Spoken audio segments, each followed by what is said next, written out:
A reclusive billionaire disguised as a ragged beggar discovers a struggling single mom in a dying industrial town performing one unexpected noble act of kindness right after she threw water in his face. What happens next is unbelievable. In the faded industrial town of Willow Creek, 2023, the old factories that once hummed with life now stood silent like forgotten giants. Rust-colored dust coated everything, the sidewalks, the cars, and the dreams of the people who still lived there. Meet Elena Vargas. 38 years old. Latina. Single mother. Every morning at 5:47 a.m., her alarm pulled her from 3 hours of broken sleep.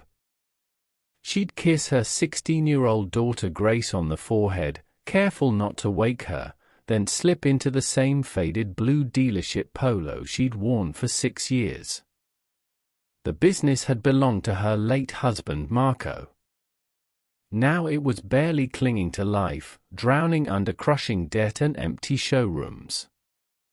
Elena's hands were rough from years of changing oil and tightening bolts, but her heart was still soft. Even when collectors called at 7 a.m., even when the bank threatened to take everything, she still found ways to give. She quietly fixed a veteran's truck for free when he couldn't pay. She mentored Jamal, a young black apprentice whose family had fled violence up north, teaching him everything Marco once taught her. And every Wednesday she packed extra sandwiches for Mrs. Lin, the elderly Asian widow who walked 2 miles in the heat just to buy groceries. Those small acts of kindness were the only thing keeping Elena from breaking. Because behind the brave smile she showed Grace every night was a woman who cried in the back office when the lights were off. Grace's asthma had gotten worse, the damp factory air and stress were stealing her daughter's breath. Elena lay awake wondering how she would pay for the next inhaler, the next hospital visit, the next everything. Then came that blistering afternoon in July. The sun beat down like punishment. The lot was dead quiet. Investors had warned Elena, keep the image professional. No loiterers. A ragged man shuffled onto the cracked asphalt. Dirty coat, tangled beard, eyes hidden under a battered cap. He looked exactly like the kind of person who could scare away the few customers she still had. Elena's nerves were already frayed from another rejected loan call. Exhaustion, fear, and frustration boiled over in one impulsive second. She grabbed the half-empty cup of water on her desk and threw it right at him. The water splashed across his chest. For one horrible heartbeat, the man just stood there, dripping. Elena froze. What had she done? Instant regret hit her like a wave. She rushed out, voice trembling. I'm so sorry I didn't. God, what is wrong with me? Before the stranger could even speak, Elena was already pressing her own lunch sandwich into his hands and a cold bottle of water from the mini-fridge. Please take this. And I'll call the shelter right now. There's a cot with your name on it tonight. I'll drive you myself if you need.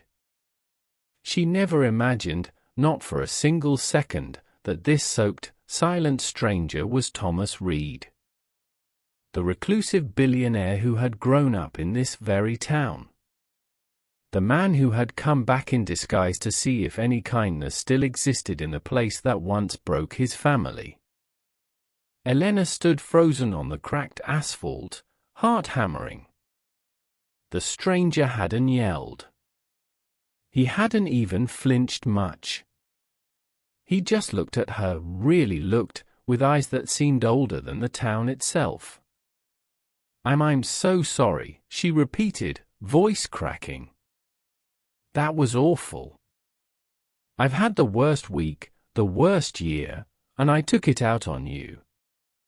Please, take this." She pushed the wrapped sandwich and the cold bottle forward like an offering. Her hands shook. The man accepted them slowly. His fingers, surprisingly clean under the grime, closed around the items with careful dignity. He didn't speak right away. When he finally did, his voice was low, gravelly, but calm.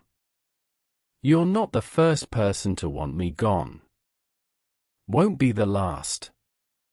Elena winced. "That doesn't make it okay. Look, there's a shelter on Maple Street. They've got beds, showers, real food. I'll call ahead, make sure they know you're coming. Or, if you want, I can drive you there myself after I close up." He studied her for a long moment. Something shifted in his expression, not anger, not pity, but curiosity. "You always feed strangers who wander onto your lot." Elena gave a small, tired laugh. "Only the ones I almost drowned first." She gestured toward the office. "Come inside for a minute. At least get out of this heat. I've got AC that still works sometimes." He hesitated, then followed her. His name, he told her quietly, was Tom. Just Tom. No last name. He said he'd been passing through town, looking for something he'd lost a long time ago. Elena didn't press. She'd learned long ago that some stories only come out when someone stops asking. While they talked, small things at first, the weather, how the old steel mill used to smell when it ran 3 shifts, Elena noticed his hands. Calloused in a way that spoke of real work, not just street life. And when he reached for the water, the sleeve of his coat rode up just enough to reveal the faint edge of an expensive watch tan line that hadn't faded yet. She didn't comment. Some secrets you let people keep. After 20 minutes, Tom stood. "You didn't have to do any of this." "I did," Elena said simply. "My parents came here with nothing. People helped them when they didn't have to.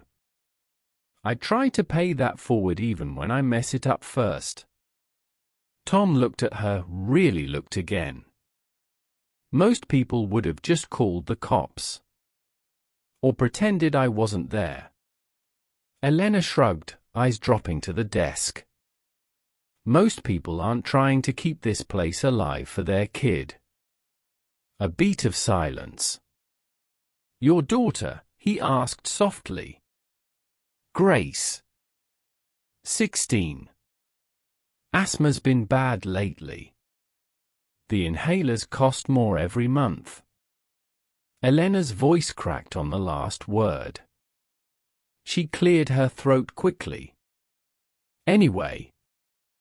Shelter's about 10 minutes. I can?" "I'll walk," Tom said. But before he left, he paused at the door. "Thank you, Elena.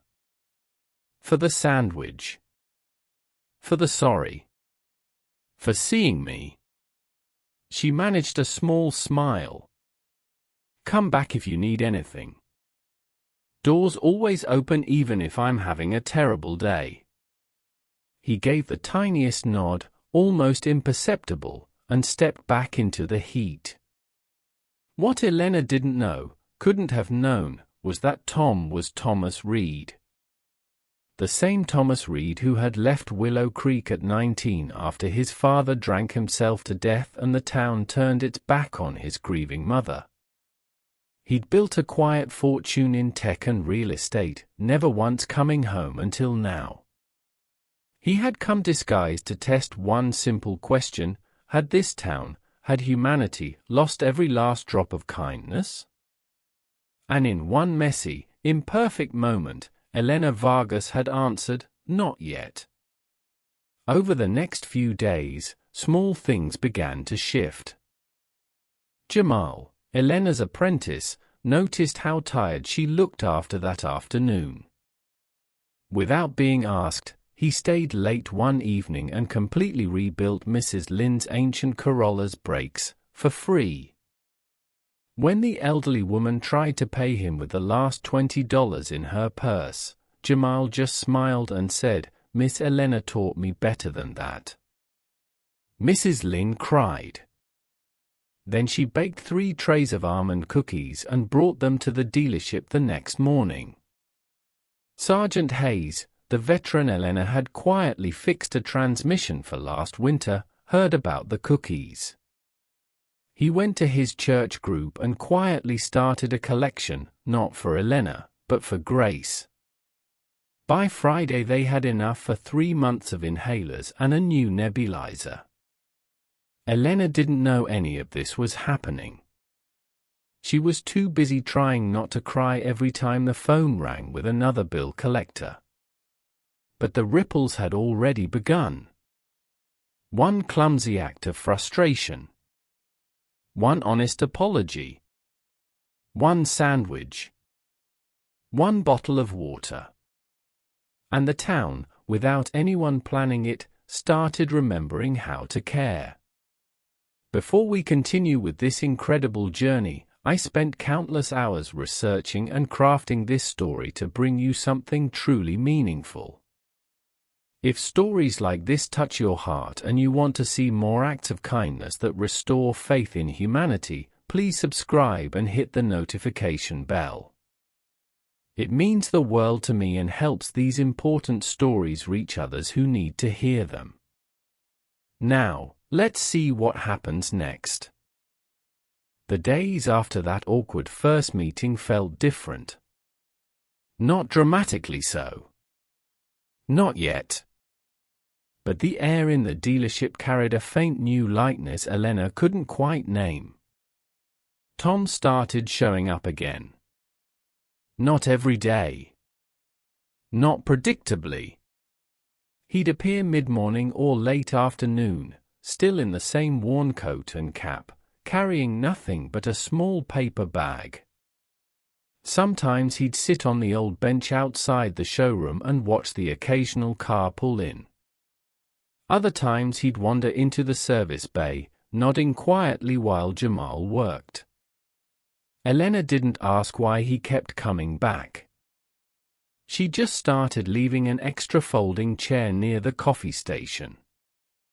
And when she made too much lunch, which happened more often now, she'd slide a plate his way without comment.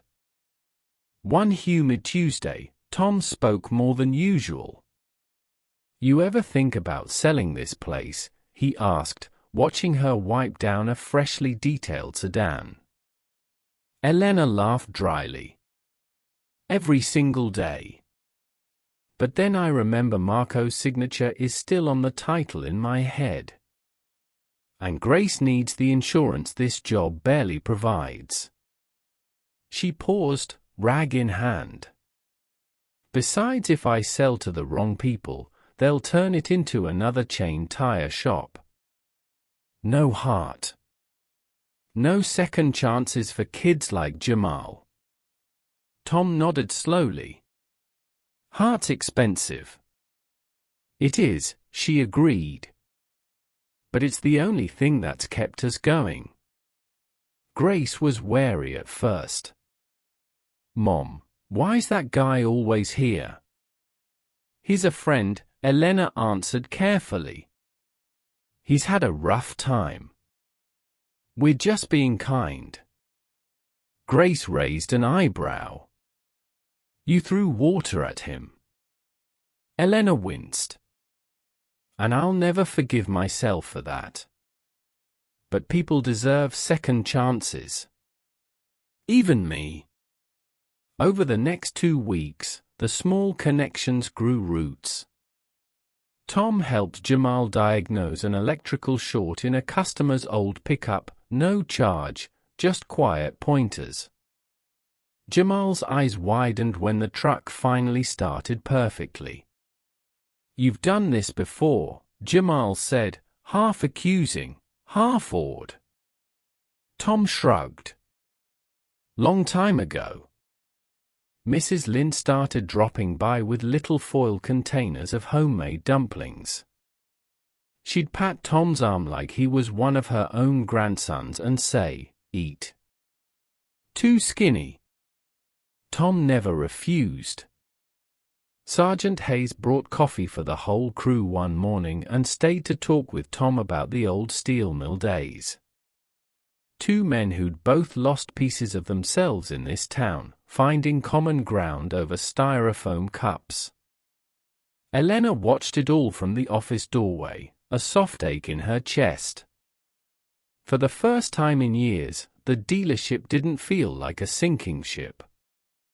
It felt like a small lighthouse. But kindness doesn't erase reality. The bank called again. This time it wasn't a polite reminder. It was a final notice, 45 days until foreclosure proceedings began. The letter arrived certified mail, thick and official. Elena read it alone in the back office after everyone had gone home, then folded it carefully and tucked it into her purse like a wound she didn't want anyone to see.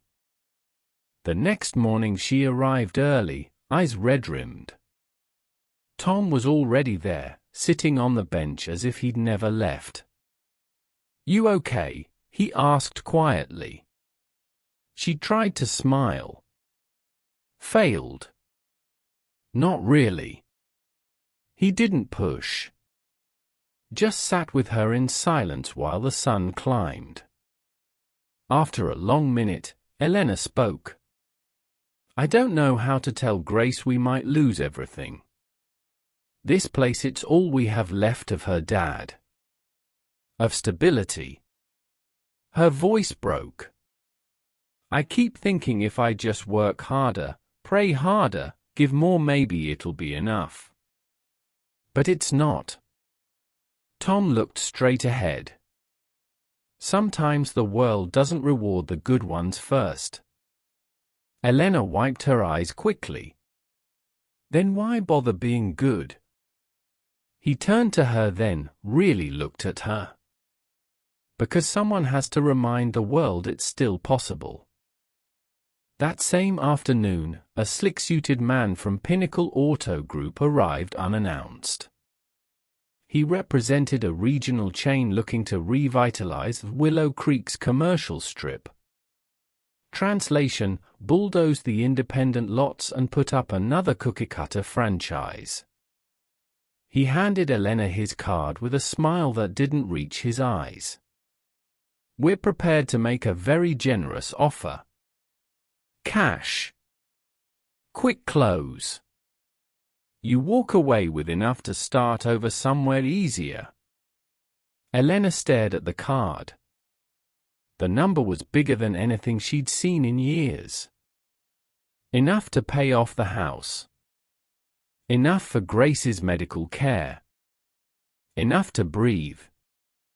But it meant erasing Marco's dream. Jamal's apprenticeship? Mrs. Lynn's weekly visits. The little lighthouse going dark. She handed the card back. "Thank you. But we're not for sale." The man's smile tightened. "You will be. One way or another." That night Elena sat Grace down. Told her the truth, the letter, the offer, the deadline. Grace listened without interrupting, then hugged her mother so tightly Elena could barely breathe. "I don't care where we live," Grace whispered. "As long as we're together." But Elena saw the fear behind her daughter's brave words. And it broke something inside her. Across town, Tom sat alone in the cheap motel room he'd rented under a false name. He pulled out his phone, the first time in weeks, and made a single call. "Get the papers ready," he said quietly. "I'm coming in tomorrow." Have you ever had to overcome obstacles to help someone you cared about? What challenges did you face? Share your experience below. The 45-day clock was ticking louder now. Every creak of the old building felt like a countdown. Elena had started quietly packing personal items from the office, Marco's old photo with Grace as a toddler, the small wooden cross her mother had given her when she married. Just in case. She didn't tell the team. Not yet. That morning Tom arrived earlier than usual. No coat today. Clean shirt, still understated, but the difference was noticeable. He carried a slim leather folder. "Elena," he said simply, "can we talk? Somewhere private." She led him to the back office. Closed the door. Saturday. Hands folded tight in her lap to stop them shaking. Tom placed the folder on the desk between them. "I haven't been completely honest with you," he began. "My name isn't just Tom. It's Thomas Reed." Elena blinked. The name meant nothing at first, then memory clicked. Reed as in the old Reed family that used to live on Elm? The ones who she trailed off. Everyone in Willow Creek knew that story. The father's drinking. The mother's quiet death from untreated illness. The boy who left at 19 and never came back. Thomas nodded once. "That was me. I built something out there. Tech real estate. Enough that I never had to come back.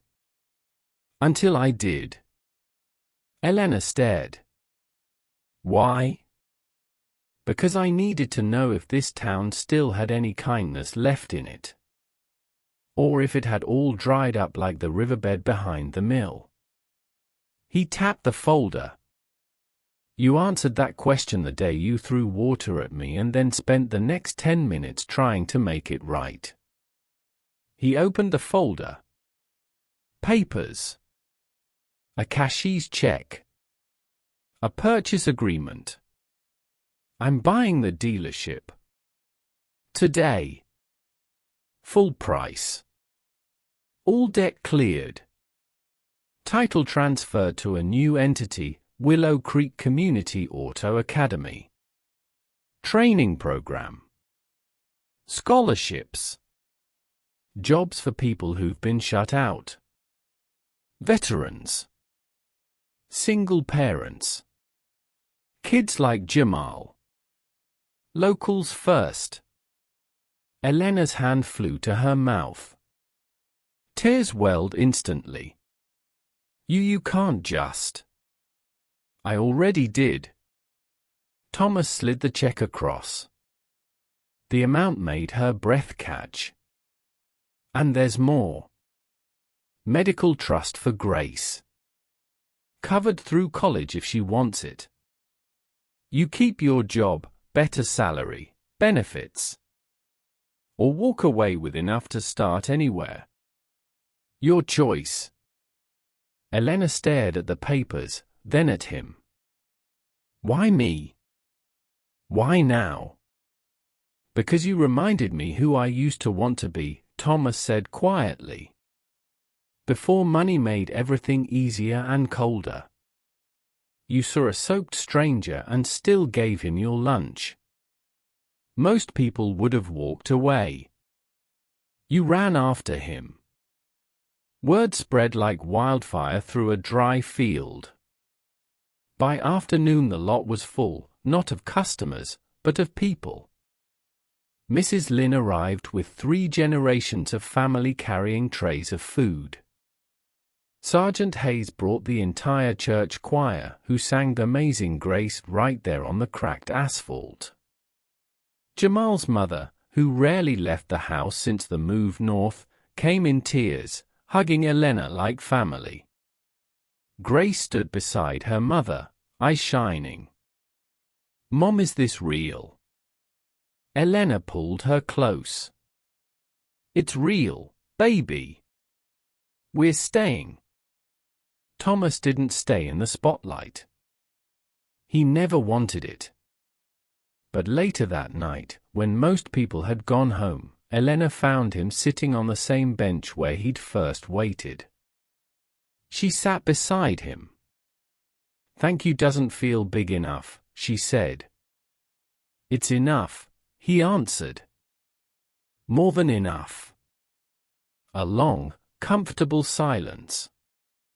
Then Elena spoke again. "You're staying?" "For a while," Thomas said. "There's work to do here. Real work." The next day, and every day after, the place that had almost died became the heartbeat of Willow Creek again. One impulsive splash of water. One honest apology. One sandwich offered in shame and hope. And the ripple became a wave. Kindness didn't just save one family. It reminded an entire town what was possible when people chose to see each other. This story shows how one act of kindness can change everything. What's one way you could make a difference in someone's life today? Challenge yourself and share your commitment in the comments. 6 months later, Willow Creek looked different. Not flashy. Not suddenly rich. But alive again. Elena Vargas still arrives at 5:47 a.m., only now she does it with a real smile. She's no longer the owner on paper, but she runs the entire academy. Her salary covers everything Grace needs and then some. The crushing debt? Gone. The sleepless nights? Replaced by proud exhaustion after teaching a new class of single moms how to change their own oil and negotiate with mechanics. Grace is 16, going on unstoppable. Her asthma is under control. The medical trust Thomas set up made sure of that. She's top of her class, volunteers at the academy on weekends, and recently told her mom, "I want to be an engineer, but the kind who fixes things for people who can't pay." Elena cried happy tears that night. Thomas Reed didn't disappear back into his billionaire world. He kept the modest apartment above the old mill and shows up 3 days a week to teach advanced diagnostics. The kids call him Mr. Tom. He still wears that same quiet smile, but now his eyes are softer. The town that once broke him is slowly healing him right back. Jamal is now lead instructor. His mother moved into a safer apartment thanks to the new job program. Every Friday he makes sure Mrs. Lynn's car gets a full checkup, and she still brings him dumplings, calling him my favorite grandson who isn't blood. Sergeant Hayes runs the veteran apprenticeship track. His church group now sponsors 10 families a year. The ripple Elena started that hot afternoon just keeps spreading. Even the bank manager who once sent the foreclosure letter? He quietly enrolled his own son in the free Saturday program. One imperfect moment. One cup of water thrown in frustration, followed by a sandwich given in shame. One apology that cost nothing but pride. And an entire town remembered how to believe in each other again. This story isn't about billionaires saving the day. It's about how ordinary kindness, the messy, awkward, regret-filled kind, has the power to unlock extraordinary change. It's about family that refuses to break. Education that lifts people up instead of shutting doors. And compassion that crosses every line of age, race, background, or bank account. Because the truth is, we're all just one small act away from being someone's turning point. Stories like this remind us that extraordinary kindness exists all around us. If this touched your heart, please like this video. It helps more people discover these inspiring stories. Subscribe for more tales of human kindness that will restore your faith in humanity. And most importantly, look for opportunities in your own life to be someone's unexpected blessing. What act of kindness will you perform this week? Let me know in the comments below. Thank you for watching, and remember, you have the power to change someone's entire world.